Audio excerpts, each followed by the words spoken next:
오늘 치유하시는 하나님 73번째 말씀으로 함께 은혜를 나누고자 합니다. 하나님의 큰 은혜가 우리 모두에게 있기를 바랍니다. 첫째, 셋째 주는 이제 치유하시는 하나님의 말씀으로 함께 나누고 있습니다. 어느 순간부터 전자칠판을 안 갖다 놓으시고 그리고 무선 마이크도 설치가 안 돼 있는데 알아서 잘 부탁을 드리겠습니다. 다음부터는 좀더 집중해 주시면 좋을 것 같습니다. 특별히 우리 목사님들이 오늘 주문진에 가서 답사를 하고 오셨습니다. 얼마나 피곤하실까요? 그렇죠? 저도 오늘 그 노예 임원회가 있어갖고 갔다가 또 오후에 왔습니다. 오늘은 그 여로보암의 아들 아비야의 이 질병과 사망과 관련돼서 하나님의 뜻이 무엇인가 우리가 좀 더 살펴보려고 하고 있는 것입니다. 이 여로보암은 솔로몬의 장군 혹은 신하 중에 한 명이었는데 에브라임 지파였어요. 에브라임 지파는 장자 지파입니다. 유다가 장자 지파가 아니고 에브라임이 장자 지파예요. 근데 이 에브라임은 그 북이스라엘의 맹주로 이제 여로보암을 옹립해서 솔로몬 사후에 그 솔로몬의 범죄로 인하여 북이스라엘과 남유다로 나눠지는데 그 첫 번째 왕이 여로보암이 됩니다.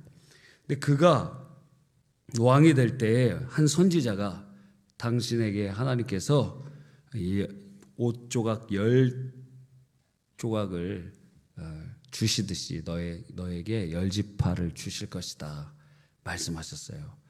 그 예언자가 실로에 살고 있고 그의 이름이 아히야입니다. 아히야.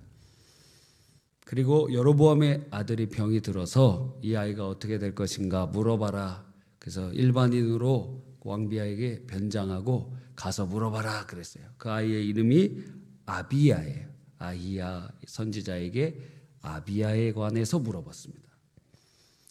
그런데 이 아히야 선지자는 나이가 많아서 눈이 멀었어요. 당시 고대 근동에는 비타민 B가 부족해서 눈이 먼 경우가 많이 있었다 그래요.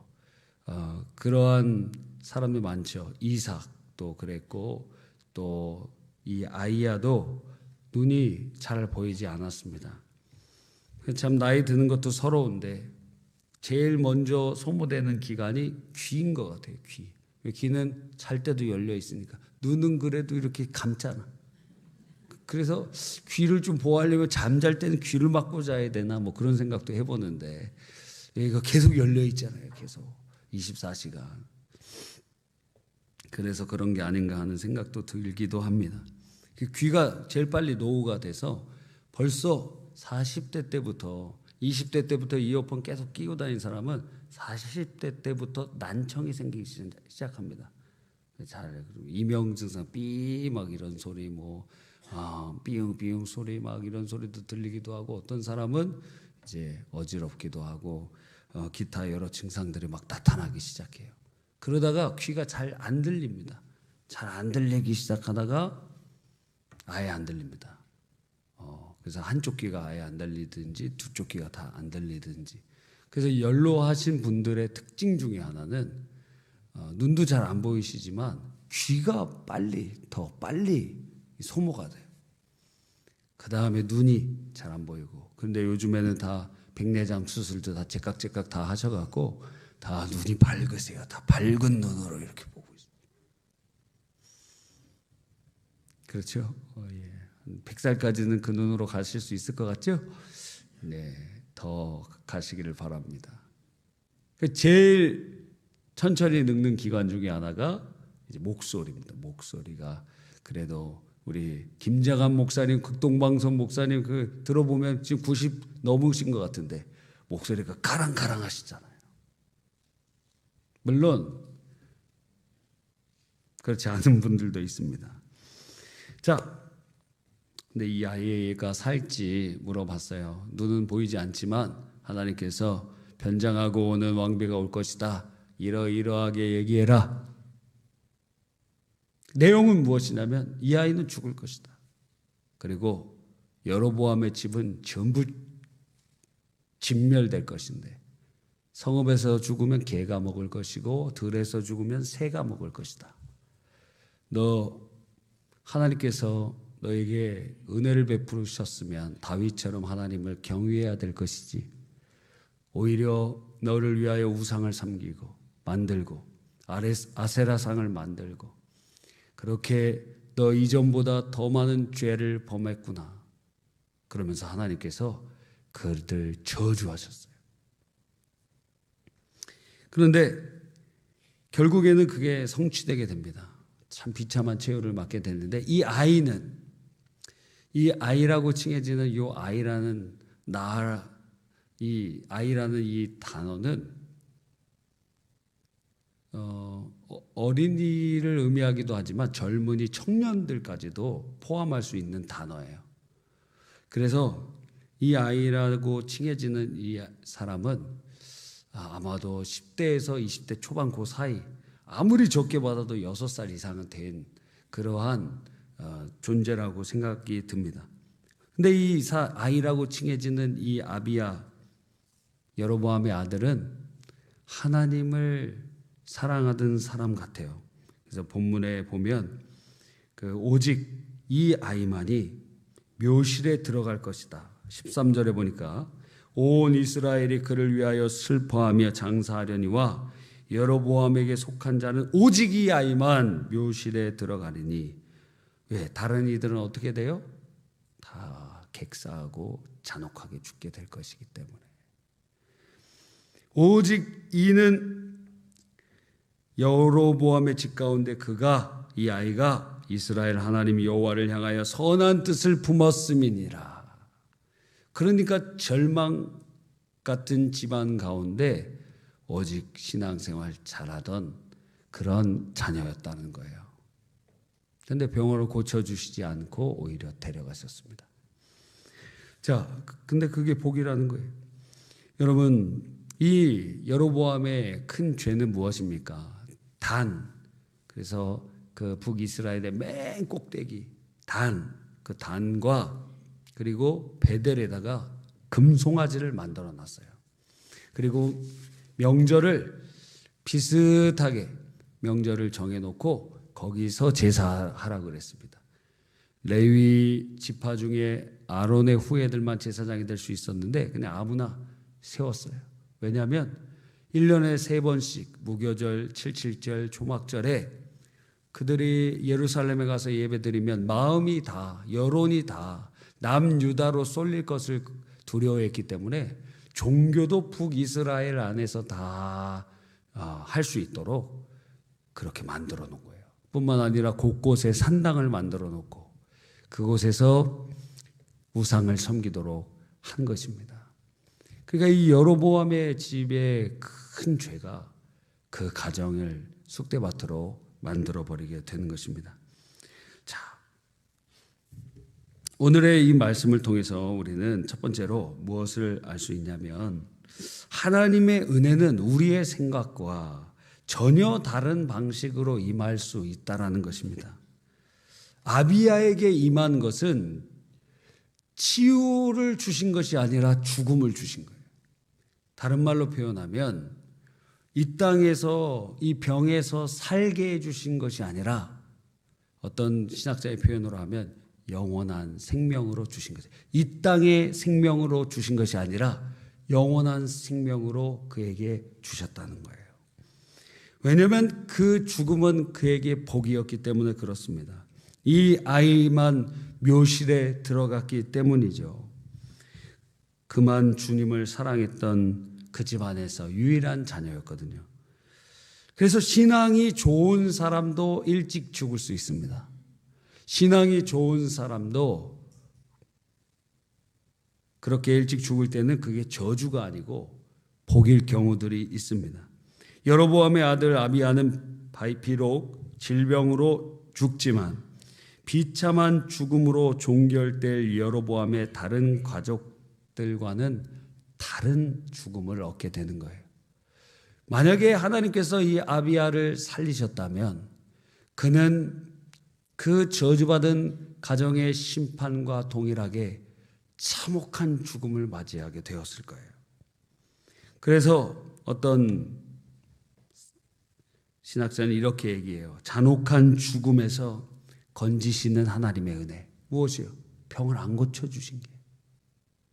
병을 안 고쳐주신 것이 잔혹한 죽음에서 건지신 하나님의 은혜였다라는 거예요. 또 칼빈은 이렇게 얘기합니다. 하나님은 때로는 신자를 세상의 고통에서 일찍 건져내심으로 이거 데려가신다는 거예요. 보존하신다. 아비야에 치유하지 않으심은 여로보암에게는 가장 뼈아픈 형벌이었지만 아비야 본인에게는 가장 안전한 도피였다. 또 어떤 신학자는 이렇게 얘기해요. 아비야의 죽음은 여로보암 집안에 내린 유일한 자비였다. 왜냐하면 다른 가족들은 다 성읍에서 죽으면 개가 먹고 들에서 죽으면 새가 먹을 것이기 때문에 아비야만 일찍 죽었지만 평안히 묘실에 들어가게 되는 것입니다. 그러므로 하나님께서 우리에게 베풀어 주시는 은혜가 우리가 원하지 않는 방식일 수 있다라는 거예요. 이게 역설입니다. 이 땅에서 나중에 알 수도 있고 이 땅에서는 전혀 모르고 천국에서 알 수도 있습니다. 아비야는 아마 천국에서 알았을 거예요. 하나님께서 이런 심판을 주시려고 하였는데 나를 그래서 일찍 데려가셨구나. 천국에서 알았을 거예요. 일찍 죽는 것이 은혜가 되는 대표적인 사람들이 누가 있습니까?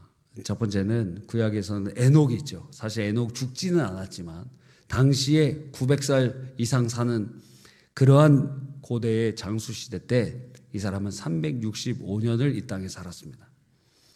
그는 그때의 기준으로 보면 오래 산 사람이 아니에요. 우리 식으로 하면 30대에 사라져버린 거예요.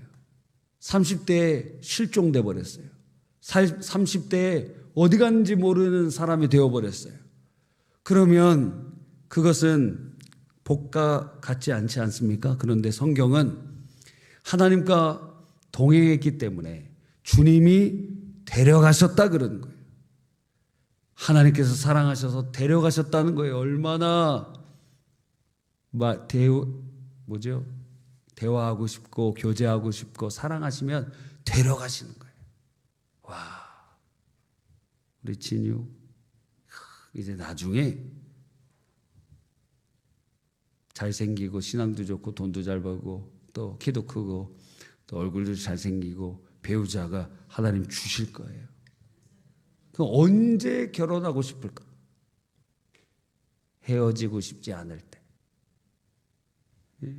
오빠 안 가면 안 돼? 그럼 같이 살아야지. 그래서 결혼해야 되는 거예요. 동거하면 안 되고.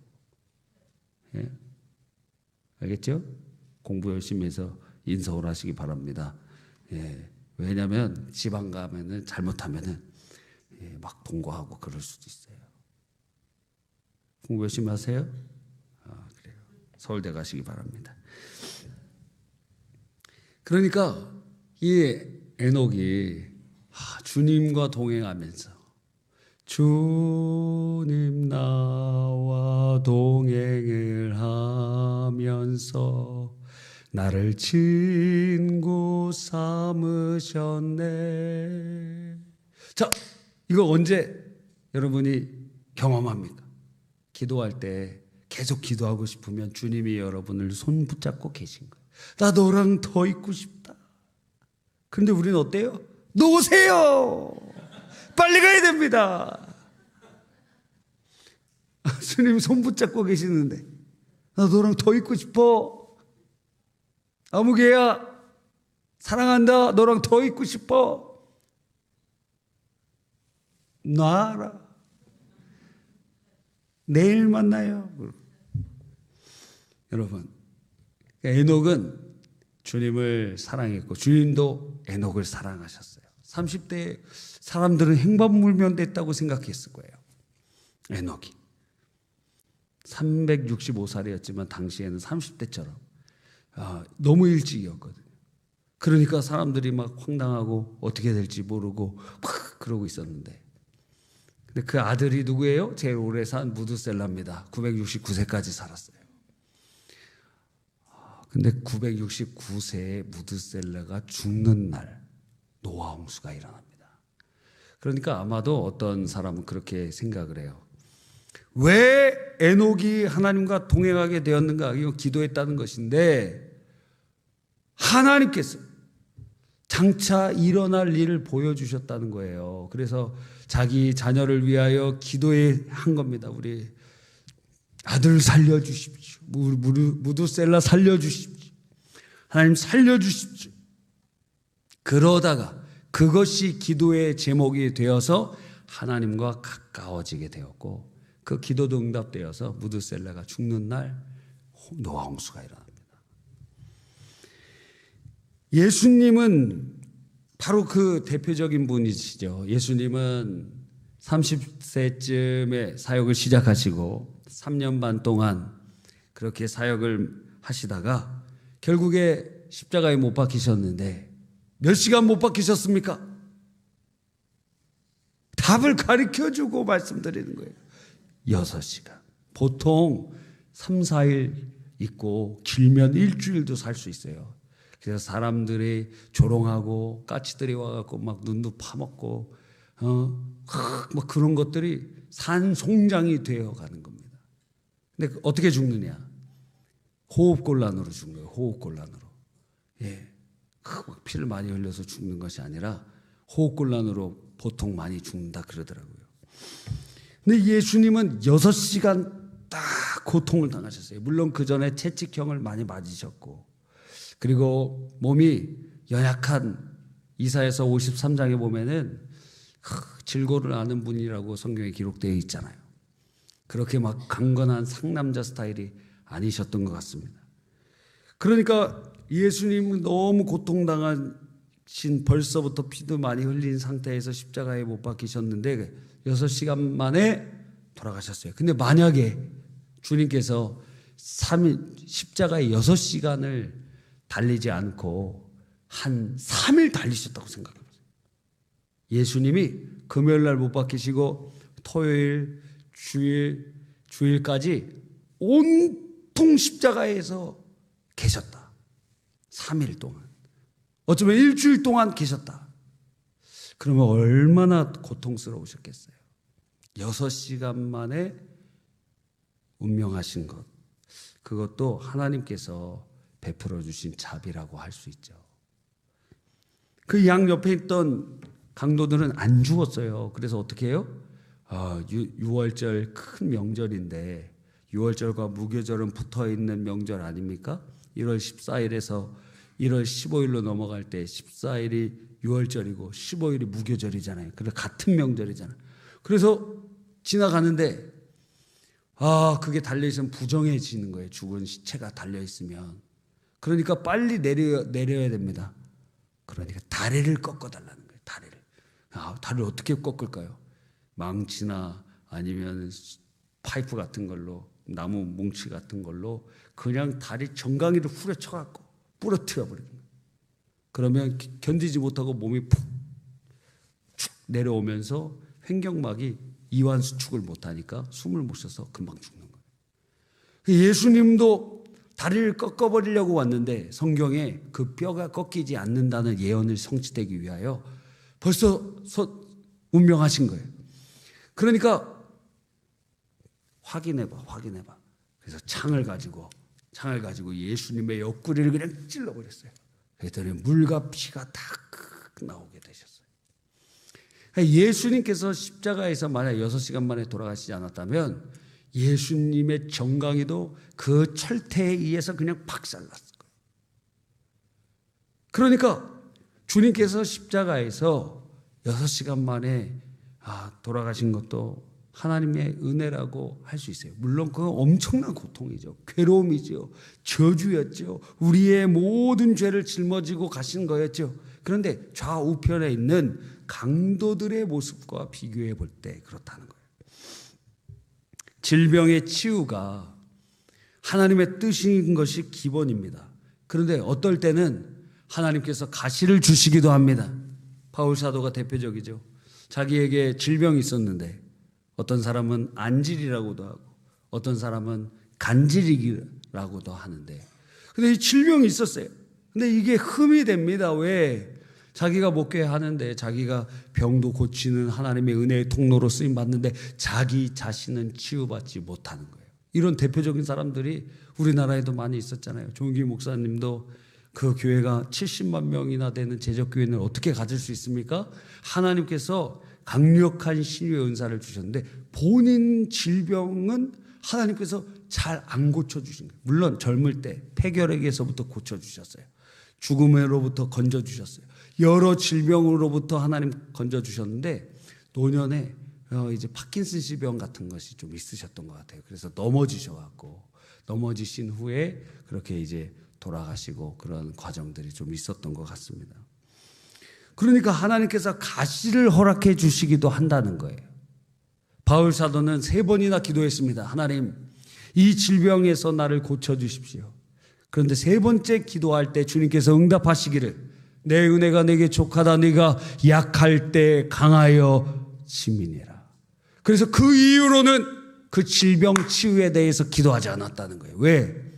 내가 하나님께 받은 은혜가 너무도 크기에 자고하지 않기 위하여 하나님께서 가시를 주셨구나.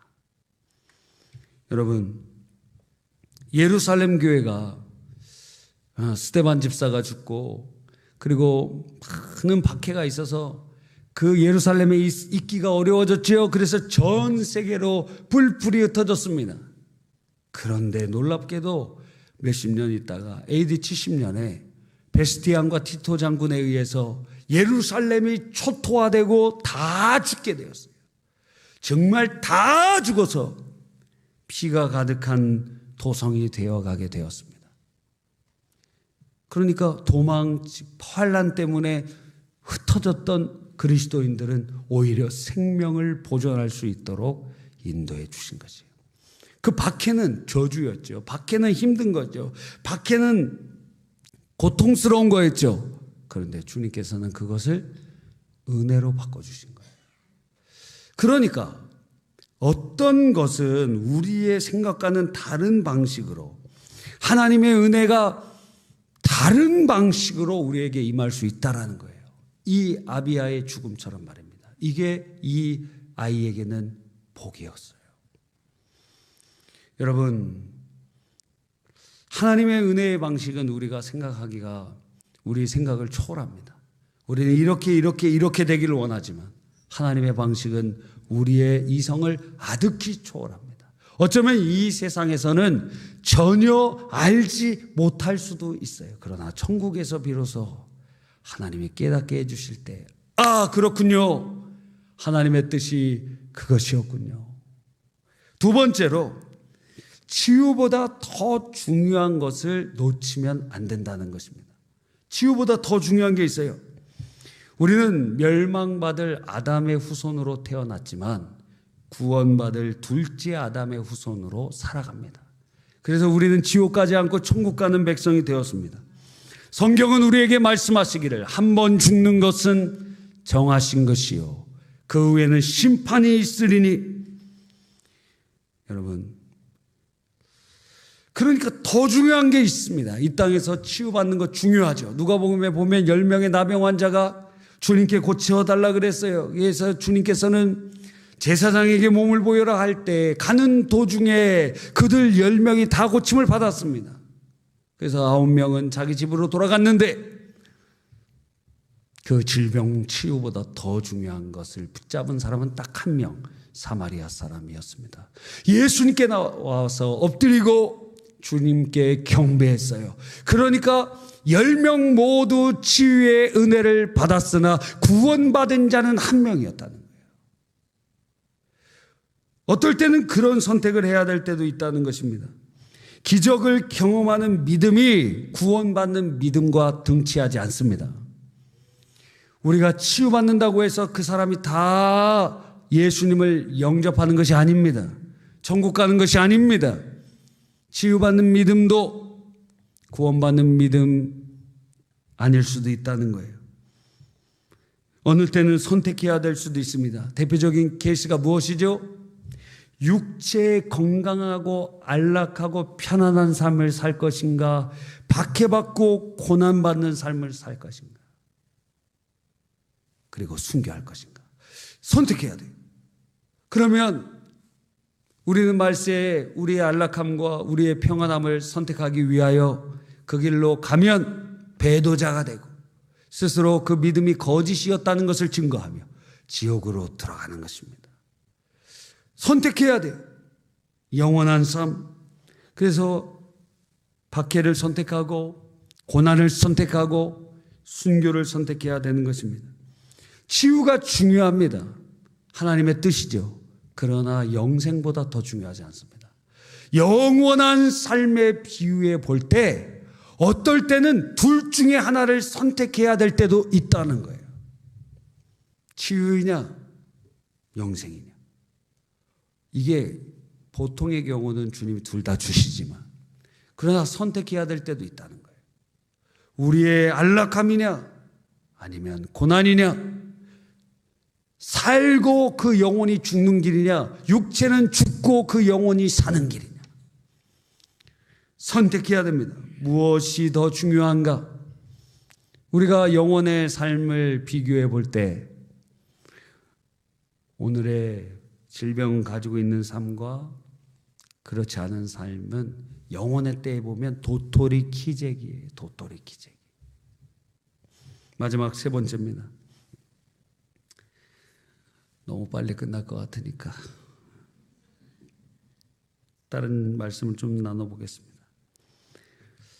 어떤 동기부여 유튜브 쇼츠를 보았어요. 그랬더니 두 가지 얘기를 했는데 그 중에 한 가지를 나누고 싶습니다. 그 사람은 아주 자신감 있게 이렇게 얘기해요. 사람은 자신이 가장 많이 생각된 대로 됩니다. 성공한 사람은 온종일 자신의 목표만을 생각합니다. 예를 들어 고3 수험생이면 대학, 그러면서 어때요? 고등학교 들어갈 때부터 벽돌폰 딱 바꾸는 겁니다. 스마트폰 필요 없습니다. 반납하고. 벽돌로 된 벽돌폰 뭔지 알죠? 벽돌. 전화만 되는 거예요. 전화만 되는 거. 아무것도 안 돼. 카톡도 안 돼. 뭐도 안 돼. 다. 벽돌폰. 그런 결기는 있어야 되잖아요. 꼭 하라는 건 아닙니다. 그러니까 온통 거기에 탁 집중되어 있어요. 성공하는 사람 그렇습니다. 일론 머스크 성공하는 사람 어때요? 거기 자기 성공에 아주 집중되어 있잖아요. 하루에도 10몇 시간, 14시간, 20시간도 일하고 그렇다는 거예요. 워라벨이 없습니다. 아예 거기에 온통 집중해서 살아갑니다. 당연하게 그들은 스스로 멋진 삶을 구현해 나간다 그래요. 결국 목적을 이루기 때문에. 근데 평범한 사람들은 자기의 목적이 있는데 뭐도해요? TV도 보고 스포츠도 즐기고 등등 다 한다는 거예요. 남들 하는 거 다 합니다.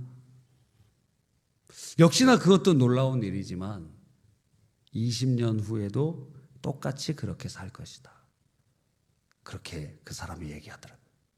근데 이 얘기를 듣는데 성공하는 사람은 온통 자신의 목적으로 생각이 가득하다.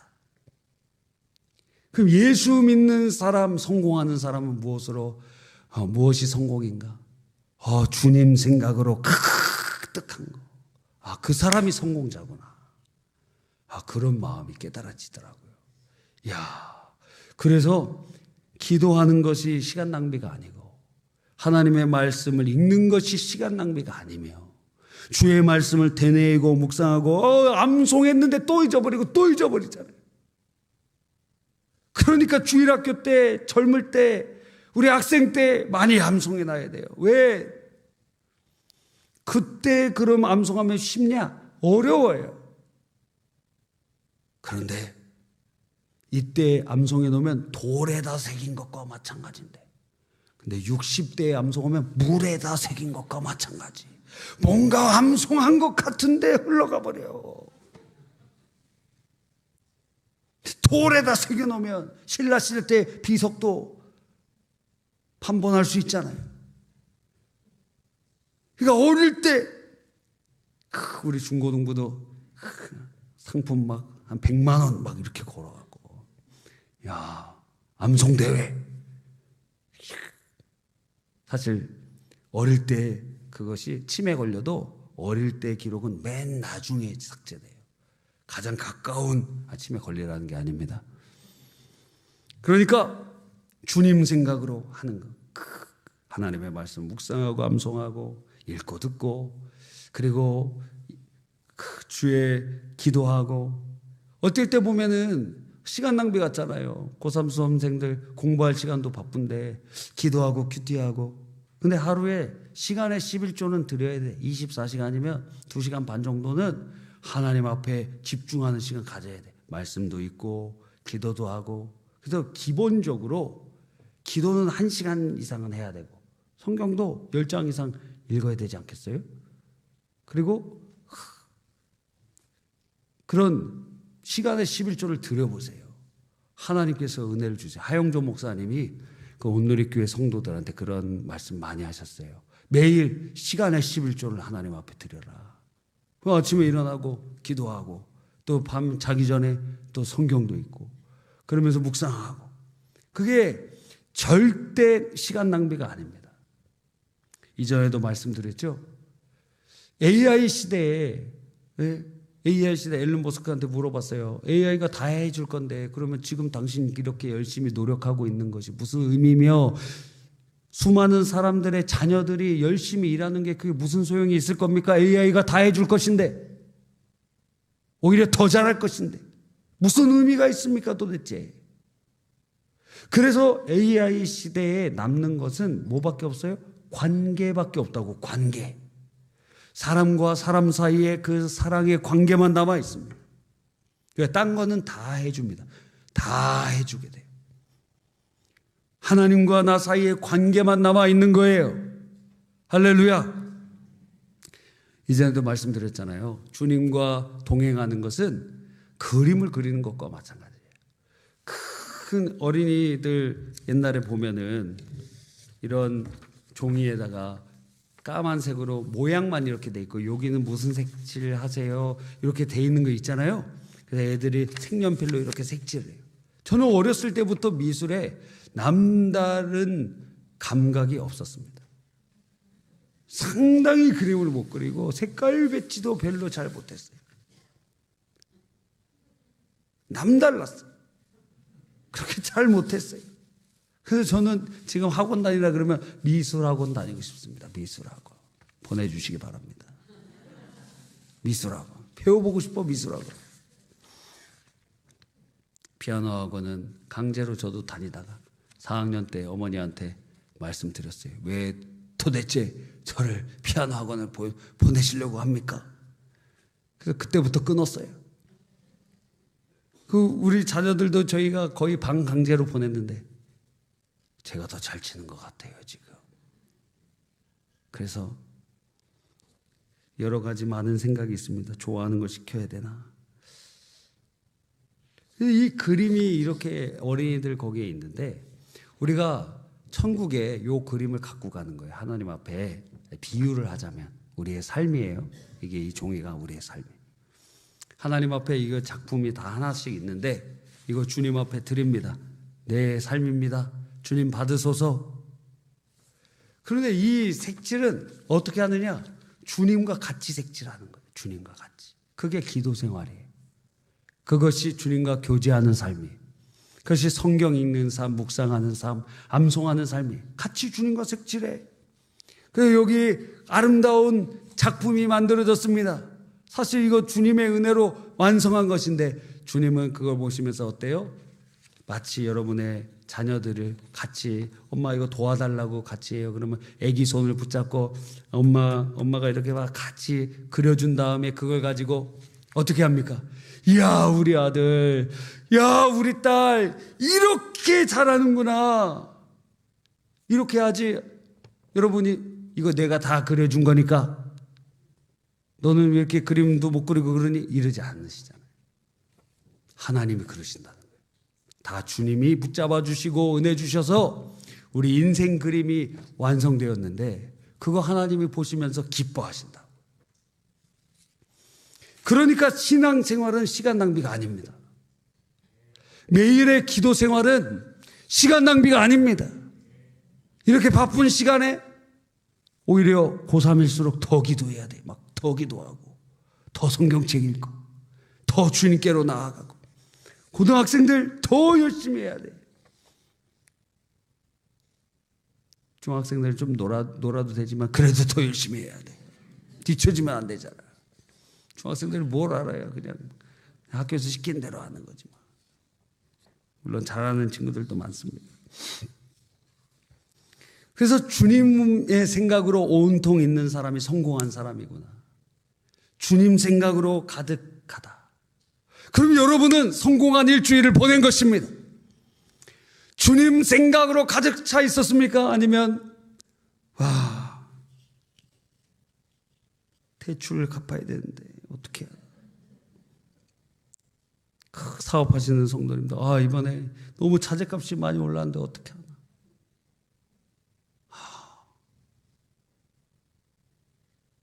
여러 걱정과 염려로 혹시 이 그림을 채워가고 있습니까? 주님과 함께하는 시간은 낭비가 아닙니다. 그것만이 남는 거예요.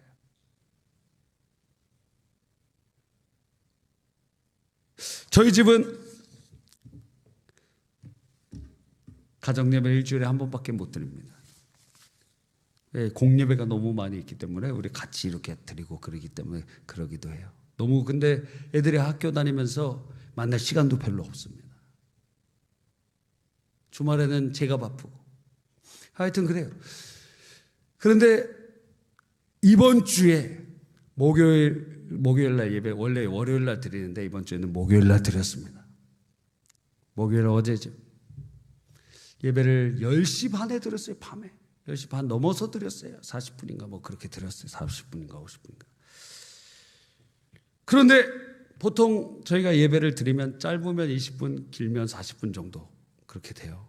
그래서 처음에 찬송 한 장 부르고 그리고 사도신경하고 본문 읽고 그러면서 삶을 나눕니다. 한 주간 어떻게 지냈는지, 받은 은혜 무엇인지, 기도 제목 무엇인지 그 나눠요. 그리고 교재, 그 예수님의 사람 그 하나씩 챕터 그 설교를 읽어가면서 함께 받은 은혜를 또 나누고 그리고 통성기도하고 주기도문으로 마칩니다. 자, 그런데 저는 사실 이번 주 목요일이 기대하고 있었습니다. 왜? 첫째는 하나님을 만나는 것으로 기쁘잖아요. 근데 그거는 사실 두 번째였어요. 그 참 죄송한 마음이었어요. 애들과 함께 예배 드릴 수 있다는 것이 되게 기다려지더라고요.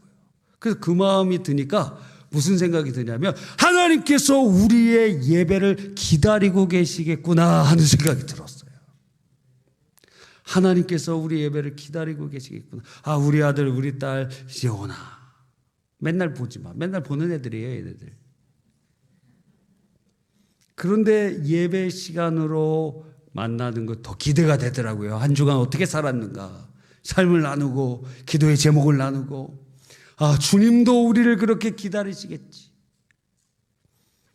그래서 예배를 이렇게 드리면서 저는 기쁜 마음이 들었어요. 우리 사랑하는 가족들과 함께 예배 드릴 수 있구나. 또 얘네들은 어떤 삶을 살았을까 궁금하기도 하고 기대가 되더라고요.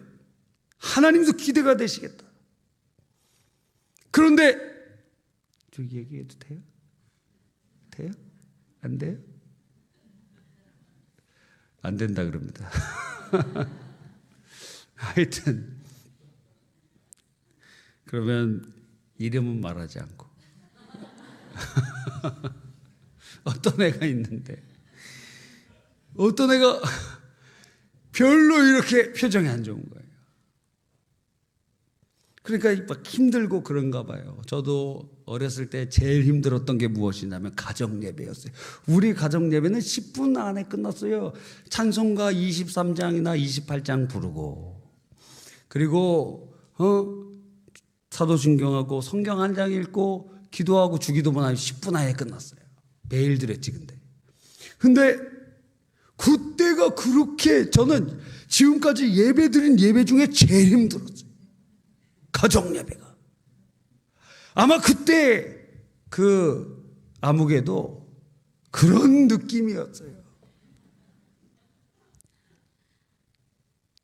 어쩔 수 없이 거기에 앉아있는 모습인 것 같았어요. 근데 뭐 그 앞전에 또 이슈들이 많이 있었더라고요. 그런데 이제 삶을 이렇게 나눕니다. 삶을 이렇게 쭉 돌아가면서 이렇게 딱 나누는데 그 암흑의 차례였어요. 누군지 제가 얘기 안 한다 그랬잖아요. 그 암흑의 차례였는데 그 암흑이가 이렇게 얘기를 하는 겁니다. 진짜 예배드리기 싫었다고. 힘들고 너무 막 힘들고 막 제 식으로 좀 강조해서 표현하면 막 힘들고 짜증나고 막 그래서 예배드리고 싶지 않고 그런 마음이 있었는데 알고 보니까 엄마랑 좀 티격태격한 것 같더라고요. 전에. 그런데 그렇게 찬송 부르고 거기 이렇게 삶을 나누려고 하는데 그거 자리에 그렇게 어거지로 그냥 앉아 있는데 마음속에 주님이 그런 마음을 주셨대요. 그래도 사랑한다. 그러니까 그 아무개가 막 뚝뚝뚝 눈물을 흘리더라고. 막 울더라고. 그래도 사랑한다. 주의 음성이 아마도 마음을 울린 것 같습니다. 여러분, 오늘 치유하시는 하나님 두 가지 얘기는 다 잊어버렸죠? 이거나 저거나 하나님의 말씀으로 은혜만 받으면 됩니다. 하여튼 하나님께서 예배를 통해서 우리를 기다리고 계세요. 예배를 통해서 암흑에 언제 오나? 암흑에 새벽 예배는 왜 오늘 안 오나?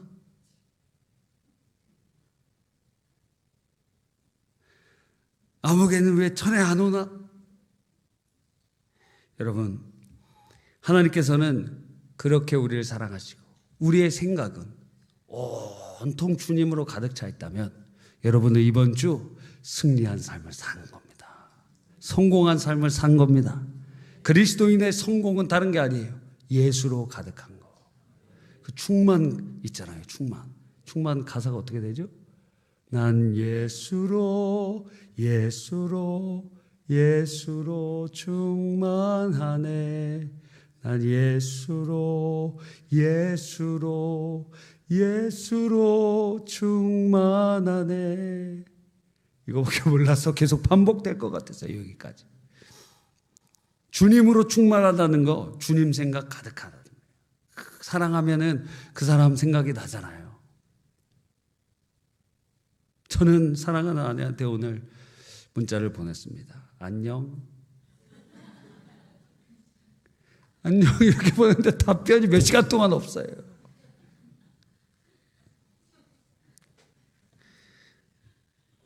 주님도 여러분에게 안녕 답변이 없어.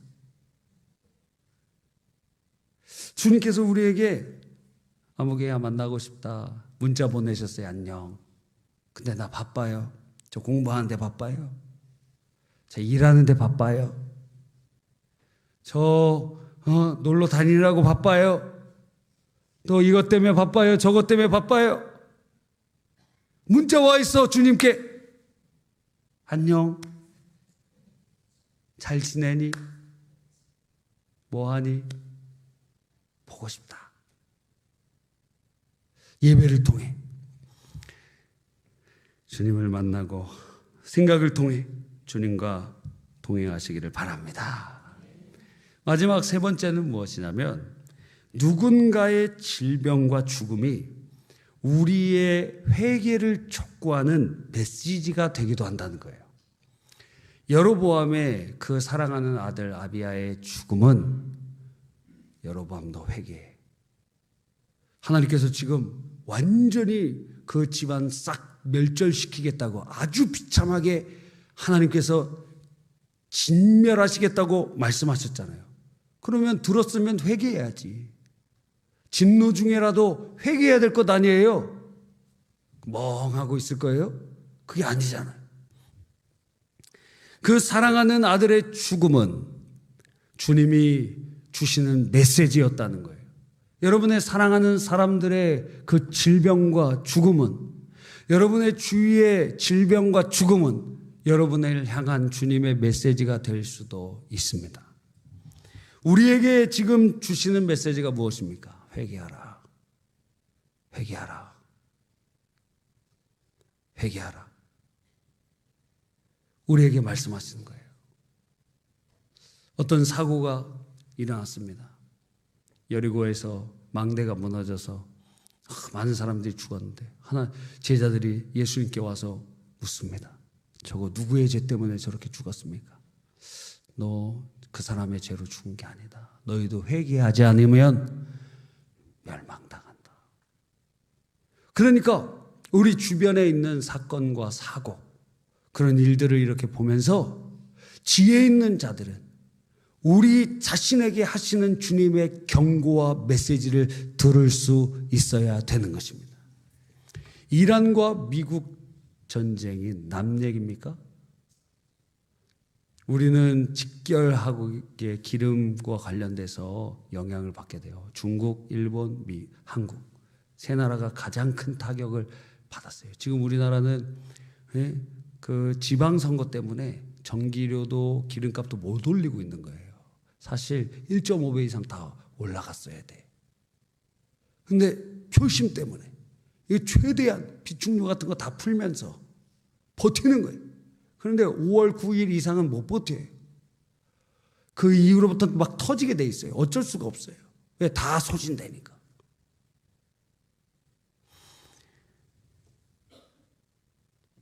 그리고 이런 전쟁이 다음 차례 누구라고 그랬습니까? 쿠바라 그랬잖아요. 쿠바 손 봐준다 그랬잖아요. 쿠바. 그 다음엔 어디예요? 북한. 그 다음 수순 북한인데. 이야, 여러분. 그러니까 남의 일이 아니라는 거예요. 남의 일이 아니라는 거. 사실 뭐 쉽게 얘기해도 전쟁 나도, 미국이랑 북한이랑 전쟁 나도 다 피해는 우리가 보는 것 아닙니까? 다 대한민국에서 일어나는 것 아니에요. 물론 저기 미국에다가 핵미사일 다 격추돼. 근데 다 중간에 다 격추된다고.